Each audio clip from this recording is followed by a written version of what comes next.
then you think nothing I said is attacking you or not letting you speak, and then you point your attention to the crowd like you're doing now. I never pointed to the crowd. I was staring at you the entire time. I can't point anywhere I want. What are you talking No, about? you can, but this always happens when we talk, right? We're talking, Yes. and then suddenly you think I'm attacking you, right? And then you do this thing where you look away, Honestly, look at the crowd. It's so bizarre. Like, I'm literally saying to you Okay, about your... can we restart? I'm literally saying to you about your behavior. It changes depending on who you're speaking to. Absolutely. And how the conversation is going. Yes. And I'm saying to you, when you spoke to Hijab, it seemed like you was a lot more humbled. And now your posture even your body language, everything is different. It's humbled. Did you watch the entire debate by any chance? I or watched just a enough part of it to understand that you met somebody who not only could articulate themselves properly, but whose body language, whose communication skills were not only your equal or better than yours, and it humbled you because he was able to answer all your questions. He couldn't. And he came to you with a question that you couldn't even answer. I did. No, you didn't. So, okay, so if we're doing like a post-hijab review, we can do that. I was chilling on a fence with Mark, okay?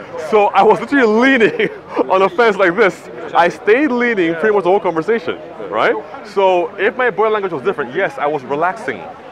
Normally when you talk to me, I'm standing up, okay? Secondly, when it came to hijab being my equal and answering all my questions, if he had answered all my questions, I would have said, fine, you answered them. But ultimately, the question I posed about if Allah is a moral monster or not, because it seems that in Islam, Allah writes down all the bad things you will do, and you have no choice but to actually do those things. So that's like called like fatalism, like what the Greeks used to believe, right? That everything that happens to you is by the will of the gods. So if you marry your mother and kill your father, like with Oedipus, oh, the gods willed it. No, I think it's clear in Islam that there's free will. God gives us free will. But after the event has happened, that is exactly as Allah subhanahu wa ta'ala has ordained it to happen. Is that a distinguishable difference to you? Yes, so that's it. He gave you that answer pertaining to that. Right. Not exactly what he said, word for word, verbatim. Then he asked you a question, which you were not able to answer. I did answer it. Let me speak. Rather than answer it, it was clear that you weren't comfortable with the question. Okay, so he asked me that but before we move on to that other one, I told him about this Islamic fatalism, right? Where basically you have no free will, there is no morality, because Allah just writes everything, right? So everything you do, right? You have no choice over it. Allah wrote it for you. So Allah is like a puppet master. Free will, though, doesn't it? But that means you guys don't have it. Yes or no? It does. So the statement that you made goes against the nature of free will. Yes. Which is clear in Islam. Yes or no? I don't know about that actually. Where is it clear in Islam that we have free will? Why you didn't ask him that? Huh? Why you didn't ask him that? Because essentially that was my question. Listen to this. Listen to this. You're asking questions now. Yeah. No, but you made a statement, right? Hijab didn't say that. Let me explain. He was clear to you about his answers. But the question you just asked me now, why you didn't ask him that? Because he didn't make that claim. What he was saying, if you watch the video, was that in Christianity, there are some thoughts on predestination, right? And that he agrees with one of them called compatibilism, where Allah's will and our will, Allah's universal will, and our actions line up at certain points, right? After they've happened.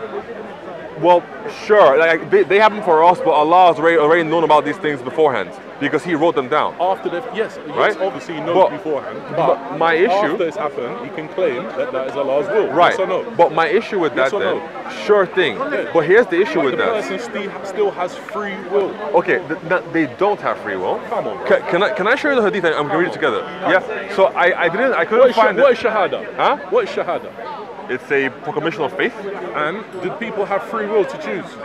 I'm going to say no, in Islam, no. Oh, bro, you're crazy. So taking the conversation in the Christian perspective, it's impossible for you to state that. In the Christian perspective, right, sure, they have free will. But in Islam, let me show you why I say they don't have free will. Listen, let me say firstly, congratulations on your new persona.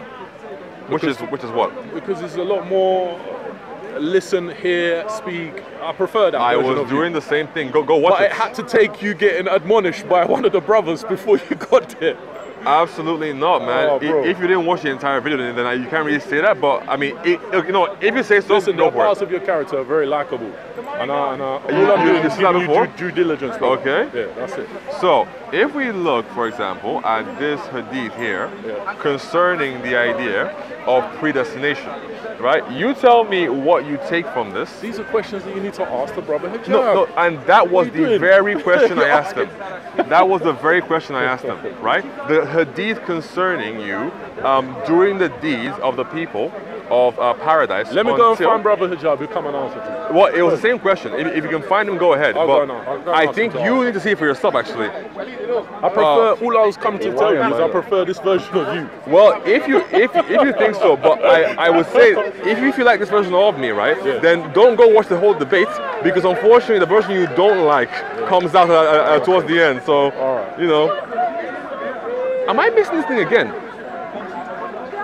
Mark, by any chance, do you have that predestination verse that we looked at, the Bukhari one? What, the Moses and... No, the one about doing the deeds of the people of paradise until your hand span away. Because I literally should have this in my notes, but I keep missing it somehow. Brother, listen, Yep. I'm going to go and have a listen to some conversation. I would So say before you pleasure to see before you. you go, You too as well, give me 2 minutes, right? I say look at this and see it. Opportunity, bro. No. Stay. I mean, what? Oh, there it is. Gonna find the brother. Wait, I've got it here for you, Khan. Khan! Oh, Khan, please come back. I've got it for you. Please come back. Let me show you something. All right, fair enough. What is it? Huh? This is Sahih Muslim 2643. So, my favorite part of this is towards the end, right? So, by him who besides whom there is no God, that one amongst you acts like the people deserving paradise, until between him and paradise there remains but a distance of a cubit, when suddenly the writing of destiny overcomes him, and he begins to act like the denizens, the people of hell, and thus enters hell. And another one acts in the way of the denizens of hell until there remains between him and hell a distance of a cubit, that the writings of destiny overcomes him, and then he begins to act like the people of paradise and enters paradise. So this means that you don't have any free will in Islam. So it's like it changes. So your destiny changes. Like it doesn't matter what you do. Your destiny just changes. But based upon what Allah has, and actually the part before this, right? Yeah. So it is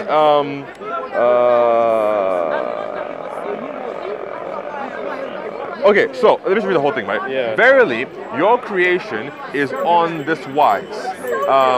The constituents of the one of you are collected for 40 days in your mother's womb in the form of blood. So what makes you up basically is currently the forms of blood. After which it becomes a clot of blood in another period of 40 days. So now when 80 days, I guess, right? Then it becomes a lump of flesh, and 40 days later Allah sends his angels to it with instructions concerning 4 things. So the angels write down his livelihood, his death, his deeds, his fortune and misfortune. Yeah. And then you go into the part of like the predestination part. So effectively, your life and death, deeds, fortunes and misfortunes So if your deeds are already calculated, there's no morality. Whatever you do, if you kill me, at the end or whatever. basically, if you kill me today, it's not because you wanted to. Allah told you to do it. So in your last breath, you could just commit loads of good or bad deeds, basically. Based upon what Allah has sent His angels to write for you on day 120. In those instructions to the angels. Yes, yeah. So now, not only is Allah a moral monster in that if we can attribute every evil action in the world to Allah, because without Allah, these actions would not be here. So basically, think of the worst thing ever. Think of like Genghis Khan. He had no choice in Islam but to go and massacre people across Asia.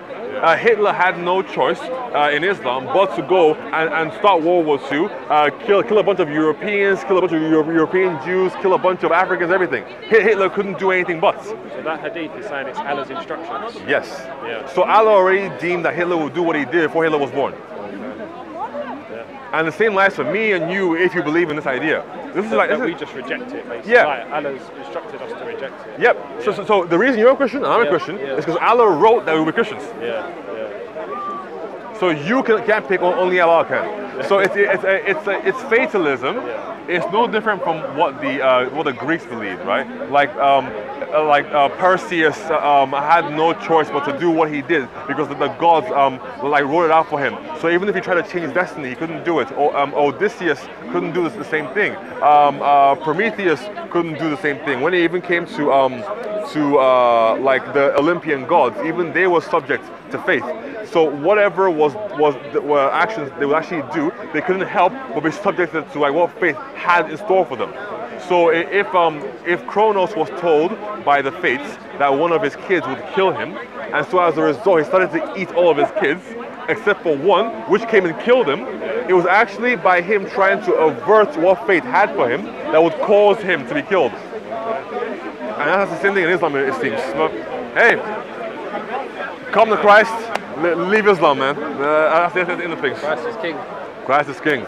And Christ will not write down for you all of your life, your death, your deeds and misdeeds, just so you can live them out and live a miserable life, but that's because that's also what God willed for you. We are given freedom in Christ. Christ wants us to draw to Him, so follow Christ instead of Allah. But hey, it's up to you guys. It's up to you. Or is it? Or is it? All right. That's everything. Anyway, God bless. God bless.